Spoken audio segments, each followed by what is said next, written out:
যা এরপর ঘটতে যাচ্ছে তা কেউ কল্পনাও করেনি।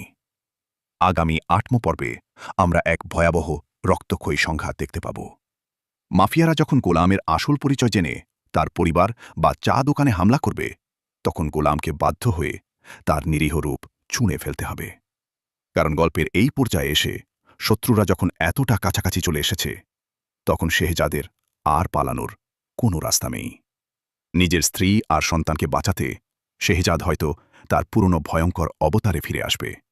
আর তখনই পরিবারের অন্য সদস্যদের সামনে উন্মোচিত হবে তার আসল পরিচয়। দুনিয়া টাকার গোলাম ৮তম পর্ব শুধু অ্যাকশন নয়, বরং আবেগের এক চূড়ান্ত পরীক্ষা হতে চলেছে। শেহজাদ কি পারবে তার পরিবারকে মাফিয়াদের হাত থেকে বাঁচাতে? আপনাদের কি মনে হয়, গোলাম কি সত্যিই স্মৃতি হারিয়েছে, নাকি সবটাই তার আন্ডারওয়ার্ল্ডকে ধ্বংস করার একটা গোপন মাস্টার প্ল্যান? আপনাদের মতামত দ্রুত কমেন্ট করে জানিয়ে দিন। যে গোলামকে এতদিন সবাই বোকা আর সাধারণ চা বিক্রেতা ভেবে এসেছে, সেই কি আসল মাস্টারমাইন্ড শেহজাদ? দুনিয়া টাকার গোলাম নাটকের ৭ম পর্বে এমন এক টুইস্ট আমাদের সামনে এসেছে যা পুরো গল্পের হিসাব নিকাশ পাল্টে দিয়েছে। কেন নিজের স্ত্রীর সামনেও সে অচেনা মানুষের মতো আচরণ করছে, আর আন্ডারওয়ার্ল্ডের মাফিয়ারা কিভাবে তার খোঁজ পেল? প্রস্তুত হয়ে যান, কারণ আগামী ৮ম পর্ব হতে যাচ্ছে এই সিরিজের সবচেয়ে শ্বাসরুদ্ধকর এবং সাসপেন্সে ভরপুর এপিসোড। গত পর্বে আমরা দেখেছি গল্পের এক অন্যরকম বাঁক। একদিকে গোলাম তার চা বিক্রির সাধারণ জীবন নিয়ে ব্যস্ত, অন্যদিকে মাফিয়ারা হন্যে হয়ে খুঁজছে নিখোঁজ শেহজাদকে। কিন্তু এখানেই ঘটল সবচেয়ে বড় চমক, যখন আমরা জানতে পারি গোলাম আর শেহজাদ আসলে একই ব্যক্তি।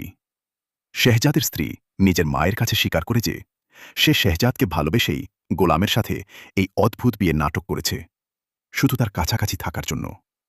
কিন্তু প্রশ্ন হল, গোলাম কি সত্যিই তার অতীত ভুলে গেছে, নাকি শত্রুদের ধোঁকা দিতেই তার এই স্মৃতি হারানোর নিখুঁত অভিনয়?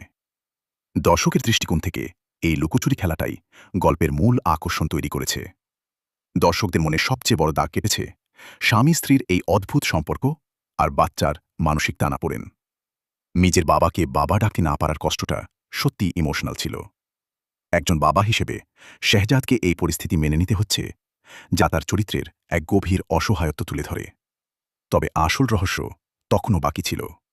যে শেহজাদকে সবাই মৃত বা নিখোঁজ ভাবছিল, মাফিয়াদের বস অবশেষে তার লোকেশন ট্র্যাক করে ফেলেছে। গাড়িতে বসে থাকা সেই ভয়ঙ্কর গ্যাং আর হেলিকপ্টারের দৃশ্য প্রমাণ করে যে শেহজাদকে শেষ করতে তারা কতটা মরিয়া। কিন্তু আমাদের শেহজাদও তো বসে থাকার পাত্র নয়। ছাদে তার তলোয়ার হাতের সেই অ্যাকশন দৃশ্য বুঝিয়ে দিয়েছে ভেতরে ভেতরে সেও একটা বড় যুদ্ধের প্রস্তুতি নিচ্ছে।